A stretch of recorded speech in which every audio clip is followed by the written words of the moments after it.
Donald Trump menace de quitter l'OTAN, le détroit d'Ormuz au cœur d'un bras de fer mondial, et le pétrole qui flambe. Bonjour à tous, nous sommes le jeudi 2 avril 2026, et voici ce qu'il ne fallait pas rater aujourd'hui dans le monde et en francophonie. On commence par une situation internationale au bord de la rupture. Après 32 jours de l'opération américaine Epic Fury, la guerre de communication fait rage entre Washington et Téhéran. Hier, Donald Trump a affirmé sur Truth Social que le président iranien, Masoud Pezeshkian, avait imploré un cessez-le-feu. La condition de Trump: la réouverture totale du détroit d'Ormuz, faute de quoi il menace de renvoyer l'Iran à l'âge de pierre. Démenti catégorique et immédiat de l'Iran. Le ministre des Affaires étrangères, Abbas Araghchi, a qualifié ses propos de faux et sans fondement. Téhéran ne veut pas d'une simple trêve, mais la fin de la guerre avec des garanties de non-agression. Sur le terrain, l'Iran maintient son blocus. Le détroit d'Ormuz reste fermé aux États-Unis et à leurs alliés, mais ouvert aux pays dits amis, comme la Chine et l'Inde.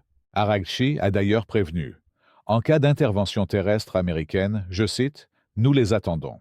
Conséquence directe de ce blocage: le baril de pétrole a explosé et dépasse désormais les $103. Pendant ce temps, le président iranien tente de contourner la Maison-Blanche en publiant une lettre ouverte directement adressée au peuple américain, affirmant n'avoir aucune inimitié envers les citoyens et justifiant ses actions par la légitime défense. Mais l'onde de choc touche aussi l'Europe.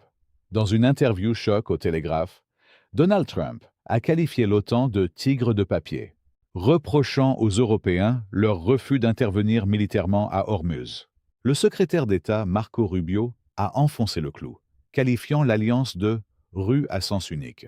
Tous les regards sont désormais tournés vers Washington.